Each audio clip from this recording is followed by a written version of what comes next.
Bonjour, ici Patrick Pierrat, éditeur d'Info Bref. Voici l'essentiel des nouvelles en ce lundi 27 novembre. La grève générale illimitée des enseignants de la Fédération autonome de l'enseignement se poursuit. La présidente de la FAE affirme que les 66 000 enseignants représentés par son syndicat seront en grève le temps qu'il faudra. Ce mouvement concerne des écoles de Montréal, Laval, Québec, l'Outaouais, la Montérégie, les Laurentides et l'Estrie. Plusieurs centaines d'enseignants ont manifesté hier soir devant la maison de Radio-Canada à Montréal pour se faire entendre de la présidente du Conseil du Trésor, Sonia Lebel, qui était de passage à l'émission Tout le monde en parle.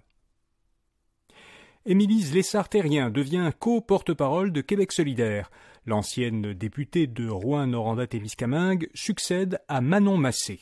Elle a été élue porte-parole féminine hier lors du congrès de Québec solidaire à Gatineau. Émilise Lessard-Terrien l'a emporté au deuxième tour face à la députée Ruba Gazal. Christine Labrie était arrivée troisième au premier tour. Lessard-Terrien est la première porte-parole solidaire qui ne vient pas d'un grand centre urbain.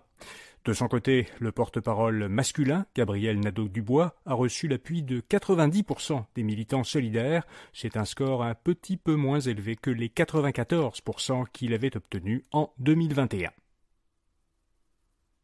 Depuis le début de la trêve dans la bande de Gaza, vendredi, le Hamas a libéré, sur 3 jours, 58 des otages qu'il détenait dans la bande de Gaza depuis le 7 octobre. 39 de ces otages libérés étaient des Israéliens. Le gouvernement israélien, de son côté, a libéré 117 prisonniers palestiniens, soit 3 fois le nombre d'otages israéliens libérés par le Hamas. Selon l'ONU, près de 250 camions d'aide humanitaire ont pu entrer dans la bande de Gaza au cours des 2 premiers jours de la trêve. Cette trêve devait continuer au moins jusqu'à aujourd'hui. En France, des publicités appelant à limiter les achats inutiles font polémique. Réalisée en partenariat avec le ministère français de la Transition écologique, une campagne de pub met en scène un dévendeur qui, pour protéger l'environnement, déconseille aux consommateurs d'acheter des produits neufs. Il leur propose plutôt de faire réparer leurs appareils ou de louer un outil s'ils prévoient de ne s'en servir qu'une fois. Diffusée juste avant le Vendredi fou, que les Français appellent sous son nom américain, Black Friday, ces publicités ont suscité la colère de plusieurs associations françaises de commerçants qui réclament leur retrait. De son côté, le ministre français de l'économie a jugé que cette campagne était maladroite et culpabilisante. Les Carabins de Montréal ont gagné leur 2e Coupe Vanier.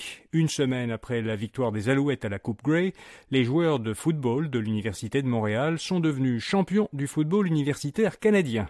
Les Carabins ont battu 16-9 les Thunderbirds de l'Université de la Colombie-Britannique, à Kingston, en Ontario. Les employés d'un Starbucks de Saguenay sont maintenant syndiqués.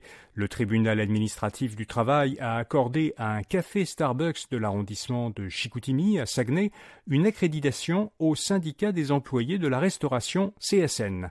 Ce Starbucks compte une 30aine d'employés. Ils sont les premiers employés de la chaîne américaine de café à se syndiquer au Québec. Le Canada a obtenu un jugement favorable dans son différend avec les États-Unis sur les produits laitiers.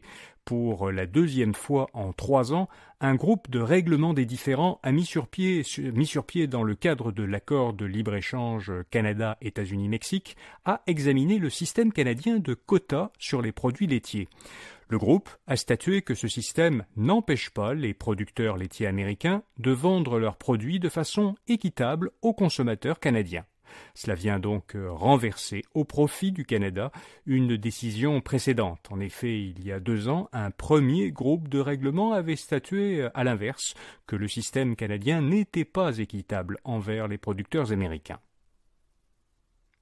Selon Statistique Canada, les ventes au détail ont progressé de 0,6% en septembre par rapport au mois précédent.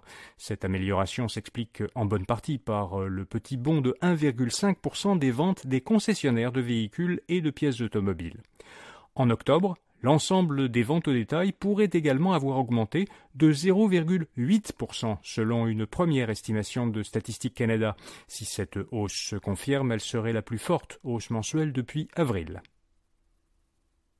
L'entreprise montréalaise Garda World a conclu un contrat de 2,7 milliards de dollars avec l'administration canadienne de la sûreté du transport aérien.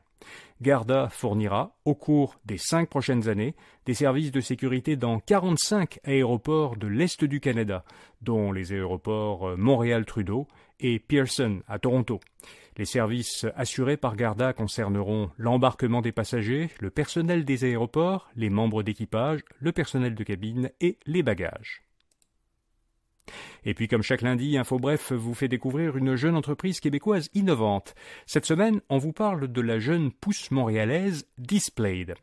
L'entreprise s'attaque à un problème que vivent les personnes qui souffrent d'insuffisance cardiaque ou rénale. Au Québec, 160 000 personnes sont atteintes d'une ou l'autre de ces maladies. Elles doivent aller à l'hôpital très régulièrement pour passer des tests afin de savoir si du liquide s'accumule dans leurs poumons. Alors, Displayed a conçu une ceinture connectée qu'un patient met autour de son thorax lorsqu'il est chez lui, une fois par jour pendant environ 1 minute. Cette ceinture détecte la présence de liquide pulmonaire et, s'il y en a, elle alerte le médecin traitant. Cela pourrait éviter un grand nombre de visites à l'hôpital, donc pour des tests. Pour en savoir plus sur Displayed et sa technologie, allez lire le portrait de cette entreprise à infobref.com. Voilà, vous savez l'essentiel. Bonne journée et à demain matin.